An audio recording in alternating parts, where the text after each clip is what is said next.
Hello and welcome. My name is Deb Swanson. I'm a faculty support consultant here at UAGC.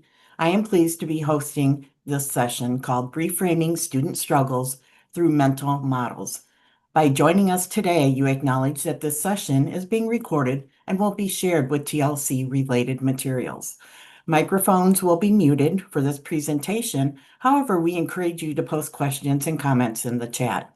Also, we have enabled live transcription, If you would like to use it, please click the live transcription button at the bottom of your Zoom window. Now, I am pleased to introduce you to Rome and Hannah and their wonderful presentation. The floor is yours. Thank you, Deb. Good morning, everyone, and thank you so much for being here. We're excited and grateful to be here at this year's Teaching and Learning Conference to share some research and practice that has genuinely transformed how we support students. The title of our presentation is Reframing Student Struggles Through Mental Models. My name is Rome Buttel. I'm an academic coach here at the University of Arizona. And I am Hannah Niccum. I'm also an academic coach here at the U of A. Over the next 45 minutes, we're going to explore a question that sits at the heart of academic coaching. Why do some students struggle, not because they lack ability, but because of what they believe about their ability? We'll walk through the science behind this, we'll look at the neurobiology of beliefs, and then show you a practical framework that you can use with students right now. By the end, our hope is that you'll have some concrete tools to help you help students rewrite the stories they tell themselves about their academic potential. Let's start by setting the context of where this work happens. Yeah, so we are housed under the Student Success District here at the University of Arizona. And a lot of our partners together, we work to support undergraduate students through a variety of different resources, from support and content support, tutoring, peer mentoring, but also just that creating that sense of belonging and community. And so we're situated in the Bartlett Academic Success Unit on campus. We partner with our Thrive Center, the SALT Center, CATS Academics, and just wide variety of different support units here on campus. And we specifically are Think Tank. And so a little bit about Think Tank. Go to the next slide. But Think Tank really is kind of the students' go-to destination for academic support. So we offer free tutoring in math, writing, science, business, language courses as well, and really providing both content support, but I think the underlying, the best kept secret of Think Tank is really academic coaching. And like Rome said, we're addressing not just the skills that students need, but also really that belief gap that they really can do it, and building that sense of confidence, that self-efficacy, and really kind of fostering that belief that students have. And that's kind of what academic coaching is really designed and geared towards.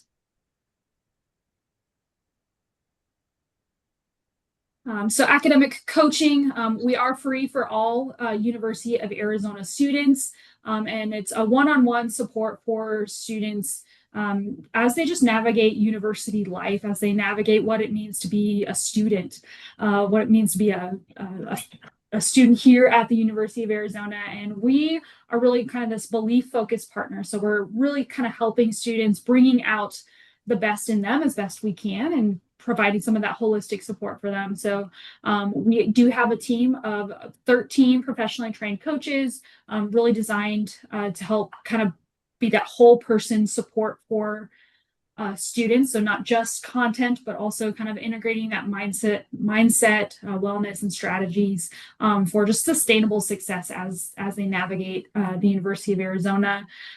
We do serve a variety of different populations. So again, kind of we're available and free for all university students.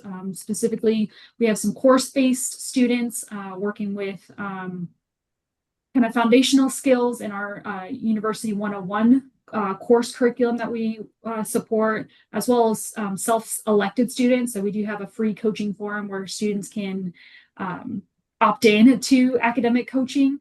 And then we also serve academic recovery students as well, kind of helping them rebuild confidence as they kind of build their academic skills back up for university. And so kind of what we do is just one-on-one coaching. Each student is different and unique, so we do provide individual personalized support for them. We have interactive workshops on growth mindset, resilience, and wellness. And then we also just really do a lot of campus collaboration, so partnering with faculty and staff and different success partners around campus as well. So that's a little bit about the context and kind of the work that we do here at Think Tank. Awesome. Thank you, Hannah. All right. Now that you have a better idea of who we are and what we do, I want to share one of the frameworks that we use. This is also the framework for our presentation today: the problem, the science, and the soul. The problem: students' struggles are driven by self-limiting mental models. We hear statements like, "I'm not a math person," or "I can't succeed in college," or "I'm not smart enough." Traditional support focused on skills like how to study, how to manage time, how to write a paper. But here's what we've discovered: beliefs drive behavior more powerfully than skills do. The science behind this: mental models are neurologically measurable belief systems. This isn't just psychology, it's neurobiology. Brain imaging shows different neural activation patterns in people with growth mindsets versus fixed mindsets. Carol Dweck's research on growth mindset shows that beliefs predict academic outcomes independent of actual ability. So I want to say that again. Beliefs predict outcomes independent of ability. The soul: this is where academic coaching comes in. We don't just teach those skills, we facilitate a transformative experience. We help students address a deeper identity and a belief in their identity. We create space for students to kind of rewrite their internal narratives. And we do this through a culture of care, building rapport, asking powerful questions, and helping students to discover their own capability. The gap we're addressing is the gap between the interventions that we offer and the actual needs that students have. Students need someone to help them explore and transform the beliefs that are sometimes holding them back. So let's look at something students sometimes get confused by: the difference between tutoring, advising, and coaching. Tutoring says, here's how to solve this problem, right? It's content focused and it's directive. Advising says, here's what you should do next. It's prescriptive and solution oriented. Coaching asks, what do you think this challenge means about you? It's exploratory and belief focused. The 4 core principles of coaching: first is self-discovery. Change happens through self-discovery, not external advice giving. When I tell a student what to do, they might follow my advice, but they haven't changed their belief about themselves. And when a student discovers their own solution, they own it. They believe in it. They're more likely to sustain it. Second, questions over answers. Questions are more powerful than answers in facilitating transformation. A good question opens up possibility. It invites exploration. It says, I trust you to figure this out. Third is student capability. Students possess the ability to solve their own challenges. We've seen it over and over and over again. They might not believe it yet, but it's true. Our job is to help them see what they already have. And fourth is rapport building. Building rapport, it paves the road to transformation. If a student doesn't feel heard, Lay down now, honey. Well, lay down now. If the student doesn't feel heard, Sorry, Rome.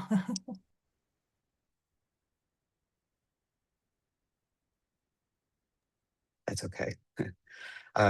So building rapport paves the road to transformation. If a student doesn't feel heard, if they don't feel like you genuinely care about them, they won't be vulnerable enough to explore their beliefs.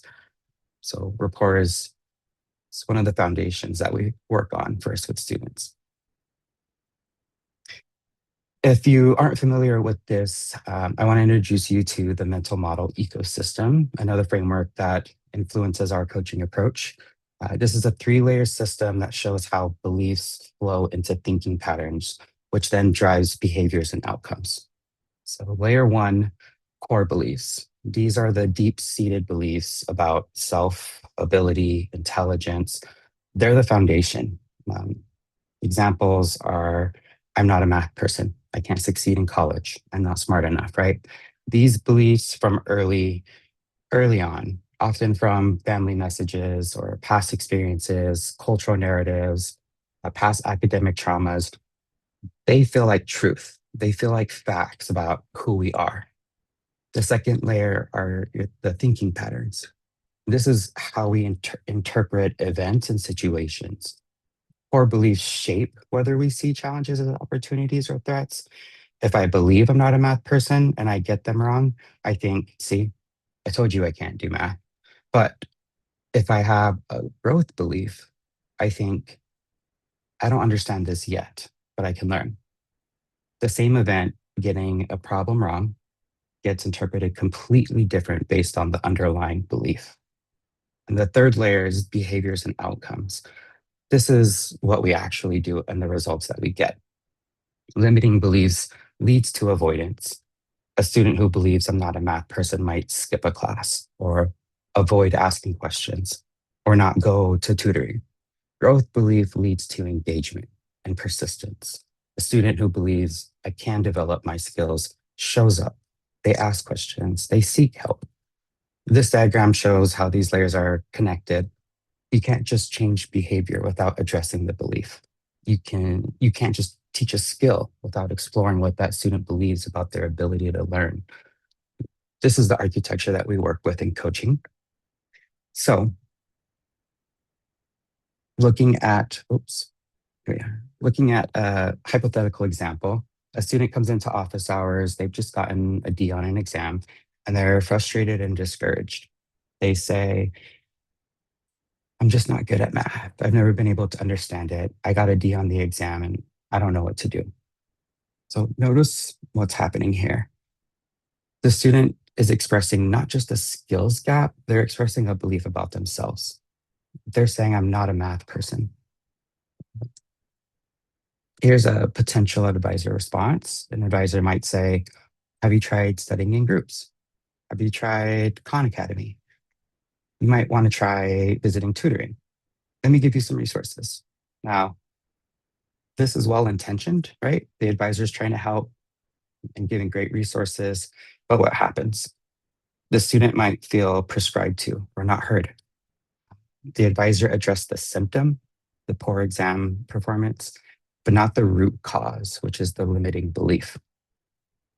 The student probably going to leave thinking, I'm not a math person, I'm just not smart enough. The belief is still intact, and here's probably what's going to happen. They might try Khan Academy for a week, but because they still don't believe that they can succeed, they may eventually give up. The intervention didn't really stick because we didn't address the belief. So this is the gap that we're trying to close.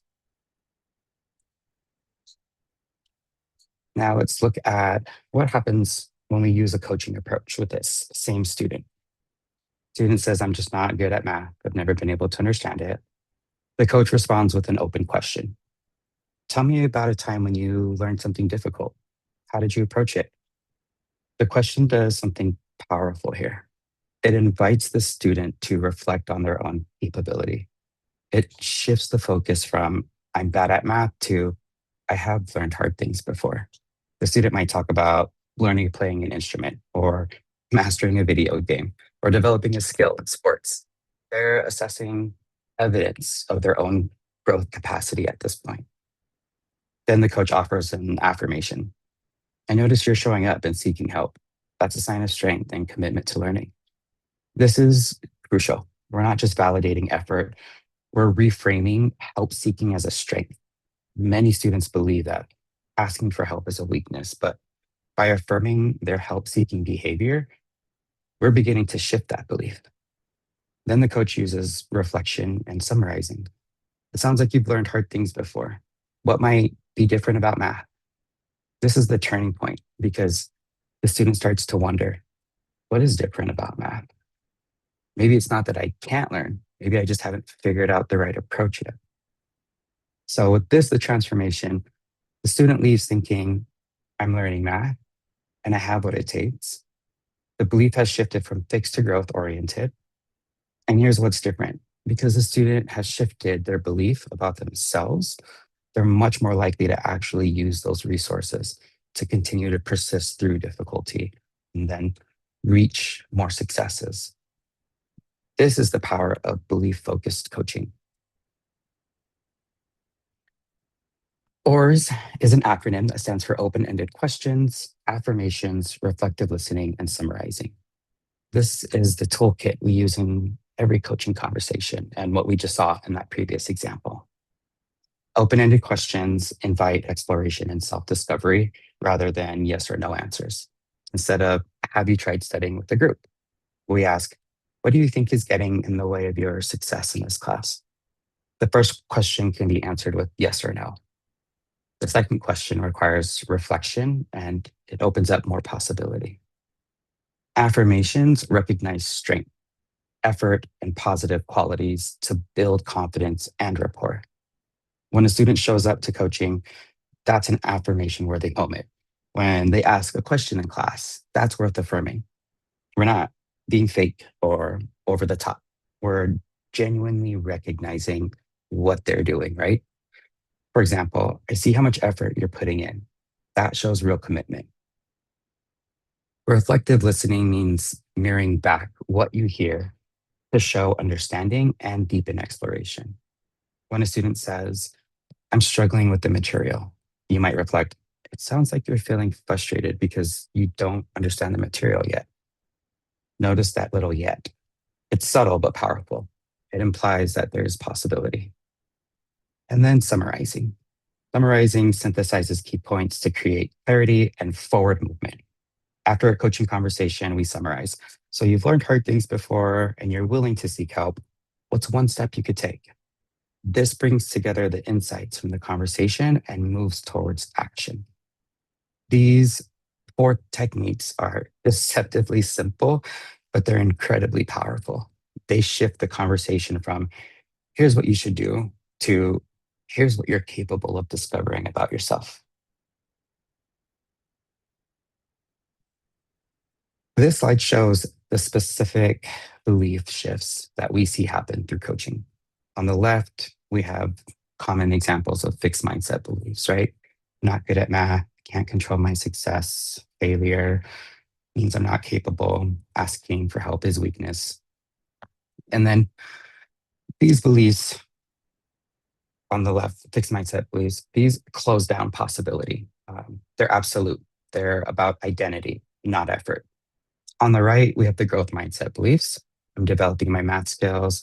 I can influence my outcomes. Struggle is part of the learning. And seeking help is strength. These are beliefs that, again, open up possibility.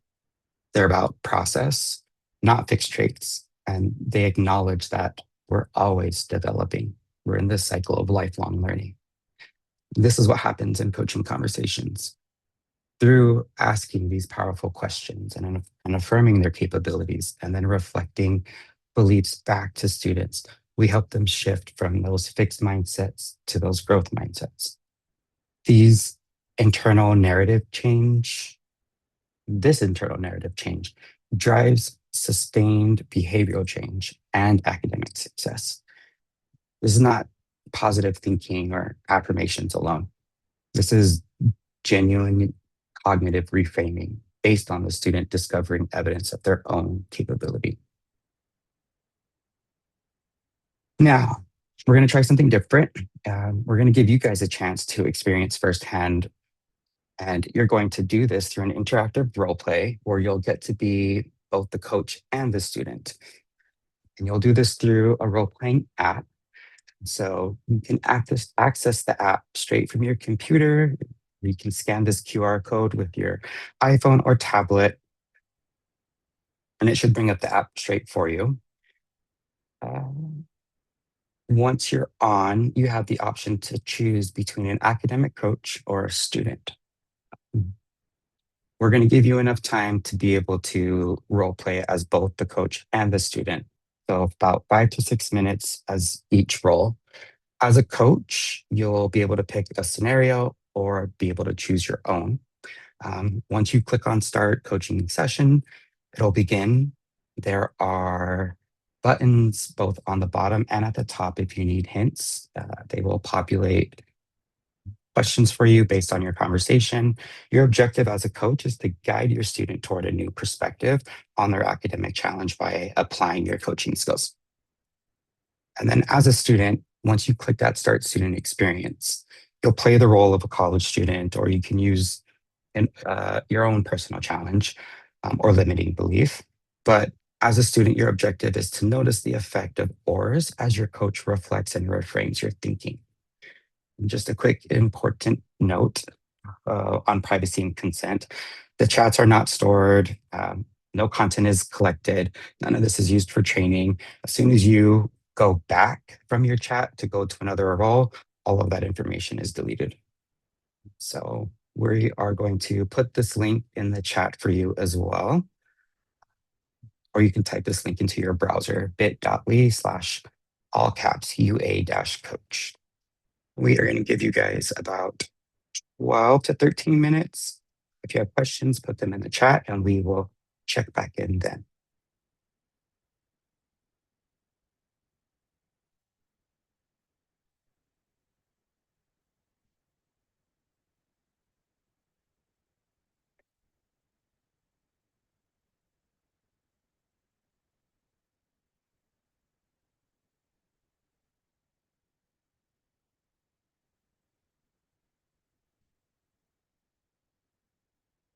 I see a question to scroll back to the framework so you can reference it.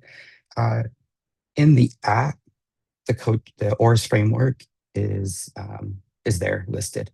It has open-ended questions, affirmations, reflections, and summarizing. If you click on one of those buttons, it'll generate, for example, an open-ended question for you or a reflection for you based on your conversation that you can edit before sending in the chat as a student or coach. It's on the right side under coaching guide, or if you're on the mobile version at the top, you'll see a button that says coaching guide.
Okay, if you haven't had a chance to switch roles yet, now would be a good time. And then we'll bring it back shortly after 11.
All right, guys, go ahead and wrap up your conversations.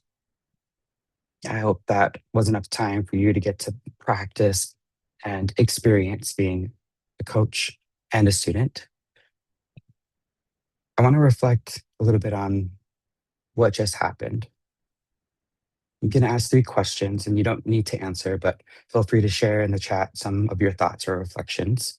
First, what surprised you about being in the student role? Second, as the coach, what was the most challenging for you?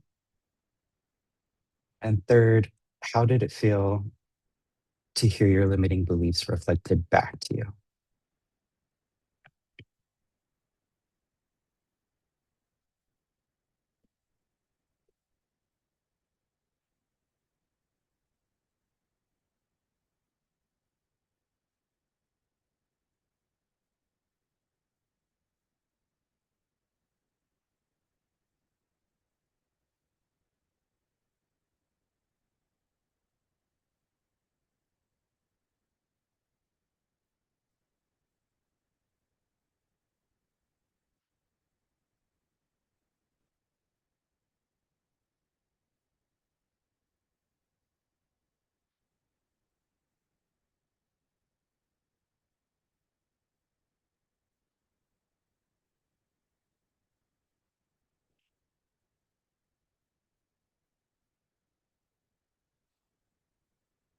Okay, I'm seeing some reflections come in.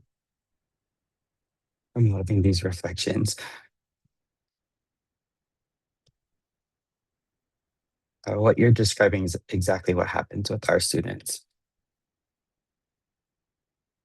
They feel heard, they start to open up.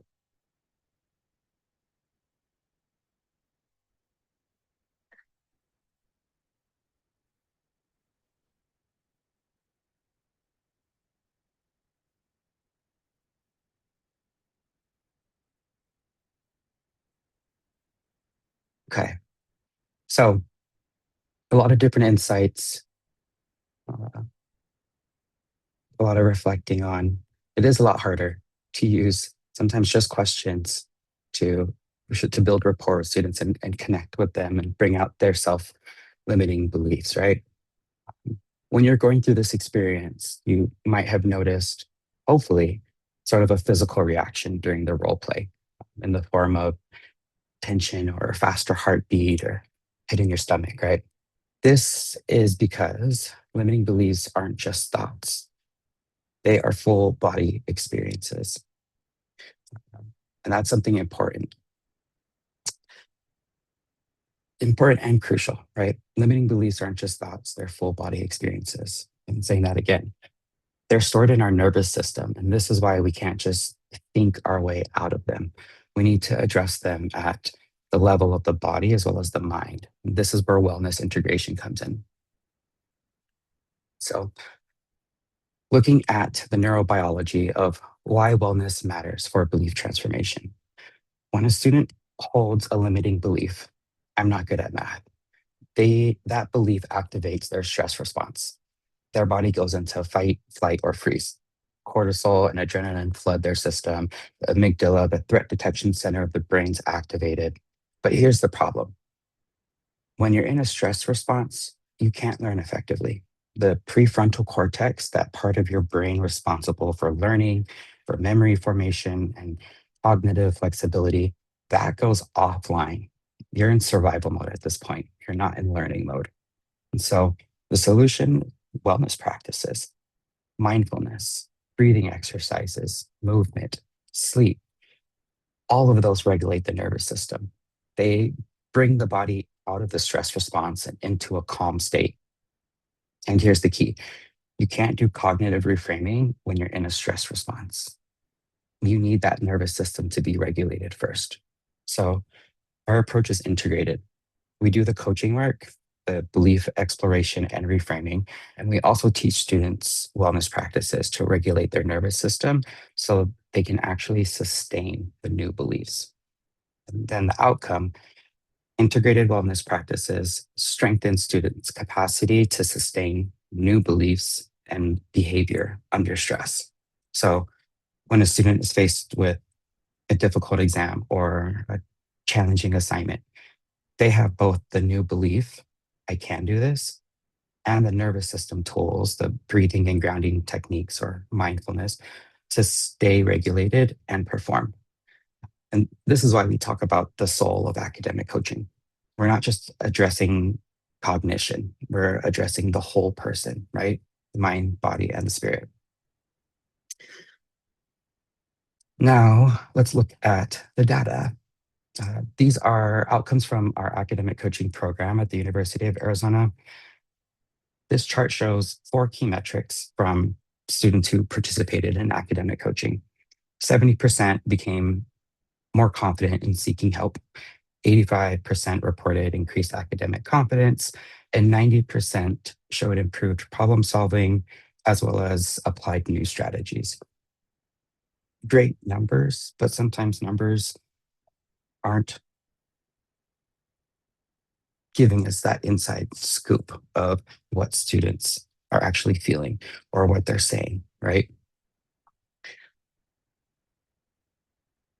Looking at some quotes is another way that we can capture that information. For the first student, I used to think I was bad at school and felt forced to go to college. Having autism made me feel like learning just wasn't for me. Now I know that's not true. I just needed different tools and a different perspective on my abilities. This student came in with the belief shaped by their neurodivergence. They thought their autism meant that they couldn't learn. Through coaching, they discovered that their autism didn't mean they couldn't learn. It just meant they learned differently. They needed different tools and a different perspective. That was the shift for them. The second student, I really appreciated how you made space to hear where I'm coming from and offered solutions that actually fit my life right now.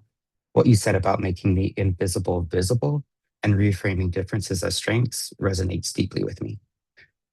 This student is talking about something crucial, being heard. And they also are talking about reframing, taking what they thought was a limitation and seeing it as a strength. This is what we try to focus on with coaching. And lastly, I heard originally that I knew I was doing, I had originally thought that I knew what I was doing wrong. But talking with my coach made me realize that I need another perspective and that I did have the tools to succeed. This student came in thinking the problem was external. I'm doing something wrong. Through coaching, they realized the problem wasn't external. It was a perspective issue. And they discovered they already had the tools. They just needed help seeing them. These are the kind of stories that drive our work. These are the reasons that we believe in this approach.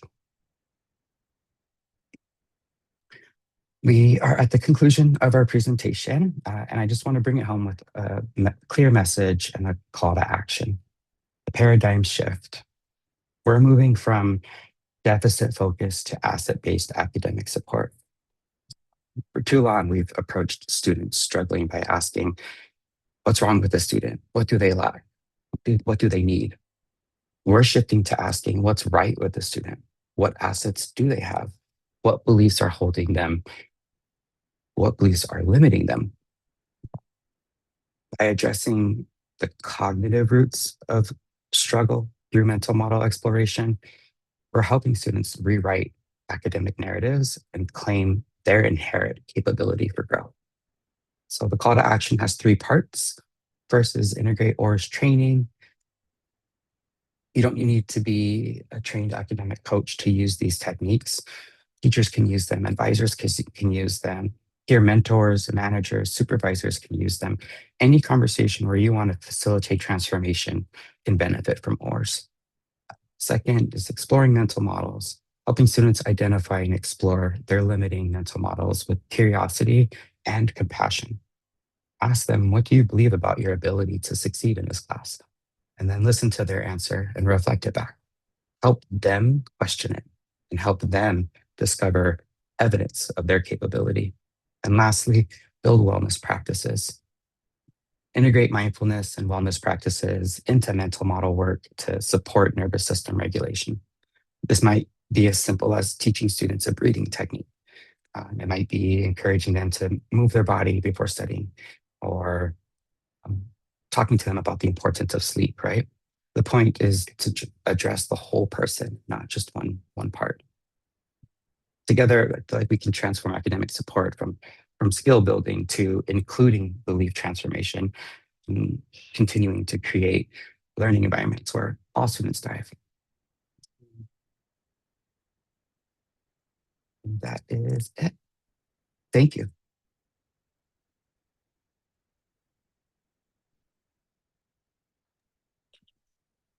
I just have to come off mic and say what a fabulous job. It was excellent. I was just really captivated. I have extensive notes, so thank you. I couldn't say all that in the chat. Thank you. Thank you all very much.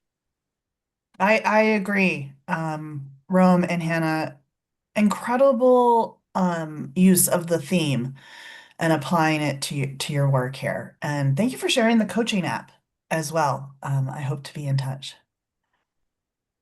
Thank you. Any questions for us?